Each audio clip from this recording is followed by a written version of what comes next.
If you just picked up your first Mac or you're looking for some new apps to help you get the most out of it, this video is for you. I'm sharing some of my favorite apps, the ones that I use every single day to stay on task, stay productive, and honestly that I couldn't live without. And these aren't going to be the usual suspects like Final Cut, Photoshop, or Premiere. I threw in some more interesting picks that you've probably never heard of. So first up is Rectangle. This is a free app that allows you to quickly resize and snap windows on your Mac using simple keyboard shortcuts. Rectangle allows you to go and change the aspect ratio and the positioning of Mac apps on your screen with simple keyboard shortcuts. So for example, I go and open a Safari window and I want to go and open like a secondary window. Let's say that we're going to go and open up YouTube.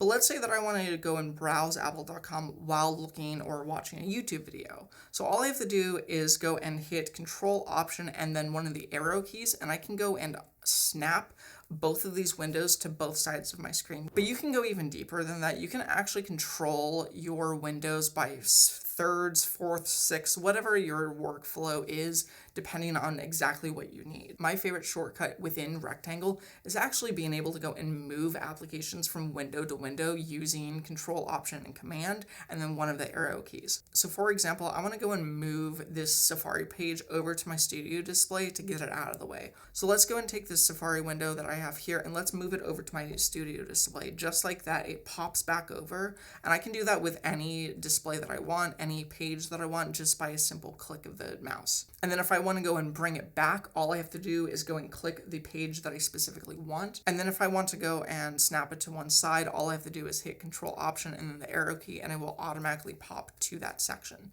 Rectangle also has snap areas, so you can actually just click and drag these windows to whatever area that you want. And then what you can do is you can actually just go and pop that down below. As you can see, you can also go and do thirds. You can go and take this window and just pop it up into the corner over here, and it will make a smaller window, which is super helpful as well. Every shortcut is customizable, so you can change things up as much as you want, but honestly, the defaults work perfectly for me. So that handles arranging your windows, but once everything is actually opened up and organized, here's what I use to move files around without the constant Finder window shuffle. Dropover allows you to quickly select files on your Mac, and with just a shake of the mouse, this little window will pop up, and you can actually drag these files into this window. And then all you have to do is go over to whatever other file folder that you want. Let's say I want to go into my YouTube videos and I want to make a new folder, and I'm going to do photos. I make that, I go and open this up, and then all I have to do is actually go and click these photos and drag and drop them into the file folder that I want. You can even do this from multiple file folders. So let's go and take these 3 photos here. Let's open up another Dropover window, and let's go and grab this file here and go and drop that alongside of it. And then I can go into a new folder, take all 4 of those files and drop them in immediately without opening another file window. Dropover also has quick actions, so if you want to go and instead of just moving them from file to file, all you have to do is actually go with this little lightning bolt, and you can either mail them, message them, or airdrop them to whoever you would like, and you can even go and delete them right from this menu as well. I have saved so much time when organizing files in my Google Drive folder, and being able to grab something from downloads and file it away, or quickly text, email, or airdrop it to another device has sped up my entire workflow. Dropover is $6.99 as a one-time purchase, so there's no subscription, and it comes with a 2-week free trial, so you can test it out first. And speaking of saving clicks, this next one is so simple, I actually almost left it out of this video, but it has become second nature at this point. You know how you can hit the spacebar on a Mac to preview a file without fully opening it. For some reason, you've never been able to do that with folders until now. This app is called Preview Folder, so all you have to do is go and hit the spacebar on a selected highlighted folder, and it will go and pop up every single file that you have in there.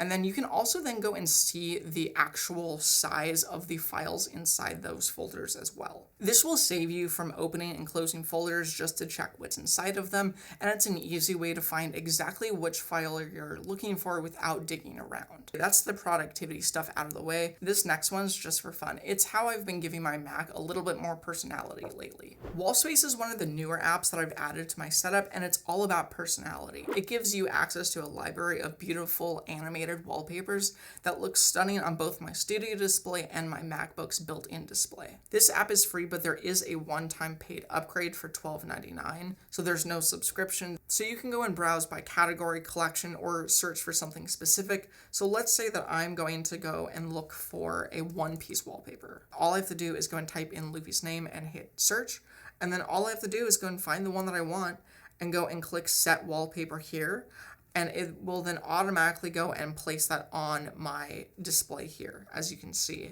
it moving in the background. Since we're talking about the way that your Mac looks, this next app actually takes it even further and unlocks brightness your display had the whole time. Vivid allows you to unlock the full potential of your MacBook's display brightness. For the MacBook Pro, normally your sustained brightness sits around 1000 nits, but with HDR content, it will peak up to 1600 nits, which is much brighter. So all you have to do is enable this on your display, and then once it is enabled and installed, you just can go and turn your brightness all the way up to 100%, and it will stay like this for the entire time. It is $9.99, and like every app in this video, the link will be in the description down below. But speaking of your display, if you do any late night work like I do, this next one is a lifesaver. I do a lot of my writing at night, and since Google Docs doesn't have a native dark mode, Noir has become essential. It turns any web page into dark mode, including Google Docs, just by hitting a switch. You can whitelist specific apps and websites yourself, regardless if your Mac itself is in dark mode or not. I toggle this on and off throughout the day, dependent on what I'm working on, the time of day, or whether I'm winding down, but I still need to get things done. All right, switching gears, this next app isn't about how your Mac looks or functions. This is the one thing keeping my entire workflow from falling apart. So TickTick is my ultimate to-do list app. Hands down, this is the most essential app on any of my devices. Day to day, I use it to jot down whatever I need to get done and assign a time and a date. But where it really earns its spot on my list is as my YouTube dashboard. Every video idea, every deadline, every sponsor lives here. As you can see, this is separated in a couple different sections. So I have my dashboard, which has general notes, my to-do list, and what video ideas that I have below that. I have my active production, so these are the things that I'm actively working on or about to be actively working on.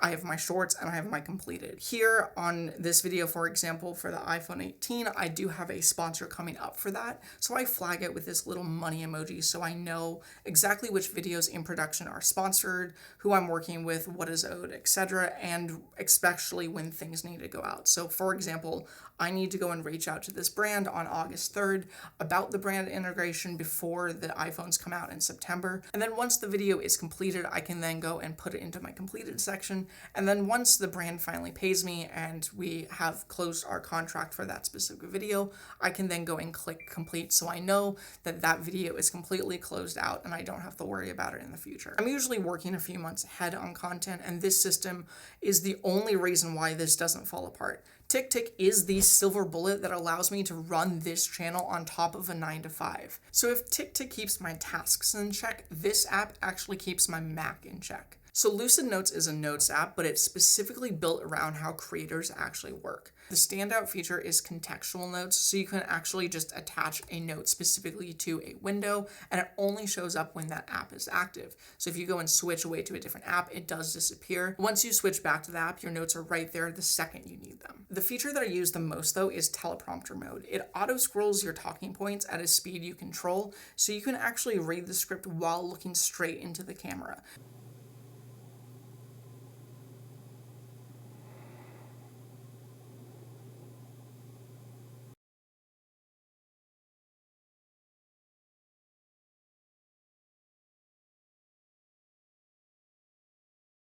The app is free to download with an optional Pro upgrade if you want to unlock everything. If Lucid Notes keeps my scripts on track, this next app keeps my Mac in check. So this is the Stats app. It allows you to go and display your CPU, your GPU, and your RAM usage right in the menu bar for easy, glanceable information whenever you need it. If you're running demanding apps and you need to take account of what you're actually using, or if you're just a data nerd like me, Stats allows you to go and keep an eye on what's eating up memory in the background, monitor your network speed, and track read-write activity on external drives. It is free to use, so there is no subscription required. Last one, and this is a quick one. Hand Mirror is a simple app that allows you to go and preview your camera with one click, so there's no need to go and open FaceTime or Zoom just to check yourself before a meeting. Quick, easy, done. So let me know in the comments how many of these apps you've actually heard of. Hopefully I put you onto a few new ones, and if there is a must-have app I should cover next, drop that in the comments too. If you enjoyed this one, consider subscribing and hitting the like button.